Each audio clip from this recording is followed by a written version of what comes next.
guys. Welcome to Fico's Corner, a podcast about art and illustration. Now, on here, I share information, tips, and resources that have helped me to grow and become the artist that I am today. Information that I hope will be valuable to fledgling artists and even working professionals as well. I am Kofi Ofosu, and I'm a freelance character designer from Accra, Ghana. I've been drawing since I was 10 years old, and I've been working in the industry professionally since 2016. I hope the information I share here with you guys helps you get better at your craft and helps you guys to reach your artistic goals. Now, let's get into today's episode.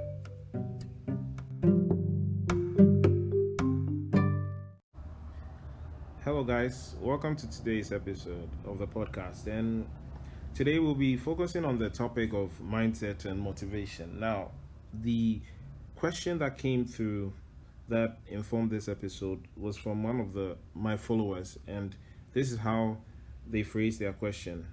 How do I develop the right mindset for art and always stay motivated? So this is a question that set this whole episode in motion. So we are going to dive into the topic. So mindset, right? That's what we are going to be talking about. Now, mindset plays a key role in the career of every artist. Having the right mindset can help you accelerate your skills as a draftsman and also position you to succeed in your career as an artist. Having the right mindset will fuel you and help you to draw out more of your potential as a creative. Now, in my personal experience, I've noticed that the artists that excel or are at the top of the industry, they usually have a set of commonly held beliefs, or they have a mindset which I believe aids them in their pursuit. Now, I call this the master mindset, and I found that most high-level artists who are masters tend to have this set of beliefs. So the master mindset, it's compiled of about 5 different mindsets or sets of beliefs. Now, the first one is be a continuous learner. So the artists that I see operating at the height of the game are usually lifelong learners. They have the thirst to learn more and more about the craft. Now, I can give you a couple of examples. Artists such as the renowned creature designer Bobby Chiu, the illustrious Kim Jong-gi are a testament to this fact. Even at the height of their careers, they continue to seek out knowledge and build on what they already know. From the looks of things, they don't show signs of stopping. Once you stop learning, you stop growing, and you stand the chance of missing out on future opportunities. There are new softwares and discoveries coming up in the industry every day, and it's up to you to make the extra effort to assimilate this new information. This will keep you up to date, sharpen you, as well as broaden your skills. The more value you bring to the table, the higher your wages and the more job opportunities you're likely to secure. So I'll give an example to buttress this point. If you're a great 2D character designer and you also have the skill to translate your designs into 3D, you'll be more likely to be picked for a job offer over another character designer who is equally as good but who can't work in 3D as well. So this is only just an example to buttress the point. It might not always be the case. So now the second mindset, or the second master mindset that these top level artists have, is that they always seek to be the hardest worker in the room. Now, being an artist is a tough career path. You have to acquire technical mastery and you need to be constantly drawing, or your artistic muscle will atrophy. Let's not forget that the competition keeps getting keener by the day, and the rise of social media makes this really even more pressing. I believe it is of benefit to artists to have the mindset of being the hardest worker in the room. Earn your stripes and carve out your spot in the industry. Give your all in your work and let your portfolio speak for you. As a creative, your level of productivity builds up your experience and further refines your skills. All other things being equal, the more work you put into your craft, the better you become, and the more you gain experience points, so to speak. Resting on your laurels and not putting in the work resting on your laurels and not putting in the requisite amount of effort and work will only decrease your chances of success. This is not to say that you are to overwork yourself, but rather the point being made is that in order for one to reach the top of the ladder, you have to do so in the old-fashioned way. You have to work for it. So now we move on to the third mindset that most masters have. They all respect the fundamentals. From the previous episode, we are all well aware that the fundamentals is something that we can't do away with. I remember watching an interview on Kim Jong-gi, and he mentioned something on the topic of fundamentals that I found particularly interesting. I'm paraphrasing here, but he said to the effect of, when I began solidifying my understanding of the basics, I began to realize a marked improvement in my drawing ability.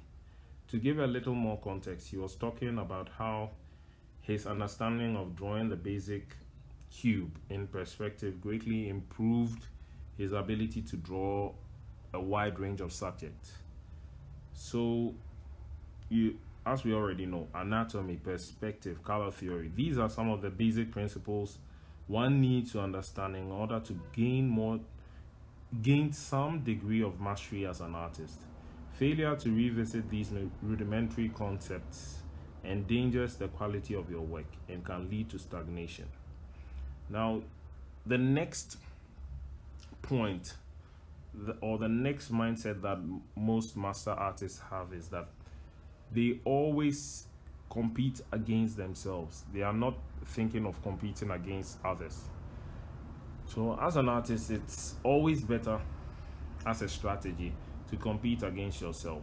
You should gauge your progress by how much you've improved as compared to your past self. This way you improve at your own pace and you are less likely to be frustrated by a rate of progress. Focusing on other artists and seeing them as your competition is not a healthy mindset to have. It causes you to feel envy towards them and frustration towards yourself. It is much better to focus on improving yourself every day. Try and be just 1% better than you were yesterday. Over time, these small improvements accumulate, and when you look back, you realize that you've grown a lot. Rather than seeing other artists as competition, let their awesomeness inspire you to grow and become the best version of yourself.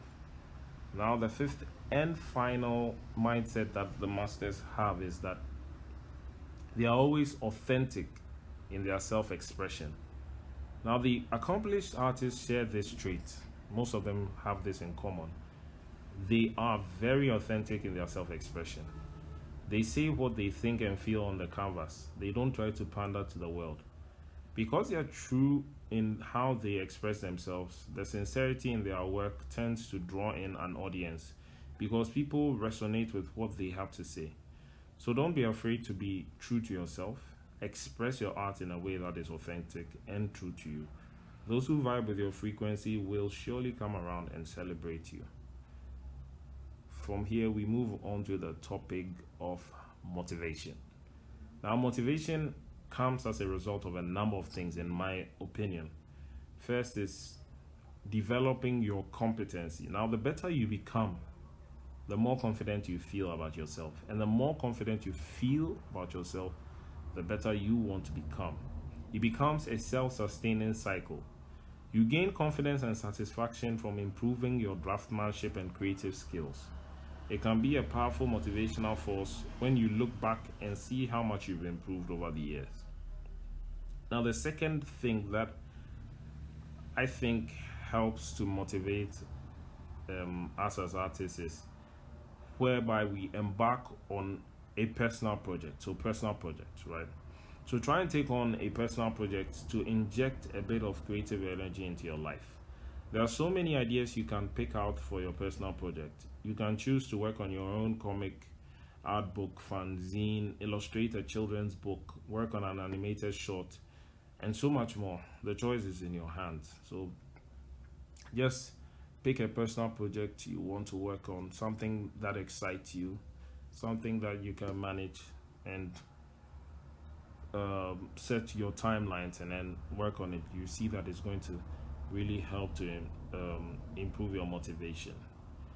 The third thing I think helps with motivation is saturate your workspace with artworks that inspire you. So that's something I personally do. So I put up artworks of artists that really inspire me around my workspace to kind of show me the where I want my work to be and the level of quality, the level or the kind of quality I aspire towards. So I think doing that really helps to motivate you as an artist. Now, motivation, however, is not the be all end all. It is an important factor. However, there are times when you feel demotivated along the way. This doesn't mean there is something wrong with you. It happens to the best of us. We all go through our peaks and valleys, but it's important to know when to push through these times of low energy and put in the work. Different situations call for different approaches. Sometimes it's important to also know when to lay your pencil or stylus down and allow yourself to recharge. Find a hobby outside your work as an artist. Go watch a movie or do something other than drawing. Take a little break from it and you'll see your interest for art rekindle. So now to summarize today's episode, I'll just summarize it with two sentences to put everything together. So your mindset can propel or deter you in your creative pursuits. It is important to adopt the right mental attitude towards your craft. Now the second and final point is motivation is a very powerful yet elusive phenomenon that all artists seek to master.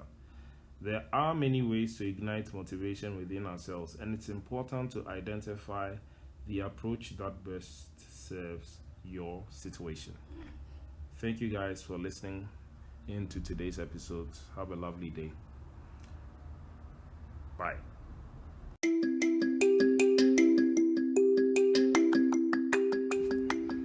Hey, thank you guys for joining me on today's episode. Hope you guys enjoyed it and learned something new today. Your host has been Kofi Ofosu, and you can find more of my work on Instagram at Brakustar. That is BRAKU_STAR. BRAKU_STAR on Instagram. That's my handle. Now, if you liked the episode, do me a favor and share it with your friends and colleagues. It'll mean the world to me if you guys could leave a review of the podcast and rate the podcast. I'm not accepting anything less than 4 stars. Just kidding. If you haven't subscribed yet, go ahead and do so. I want to hear what you guys thought of the episode, and if you want to send in suggestions and questions, you can do so through Fico's Corners Instagram page. So you can find Fico's Corners Instagram page by typing Fico's Corner into your Instagram search bar. Now, thank you guys for sticking around. Have a kick-ass day and stay awesome, amigos. KO out.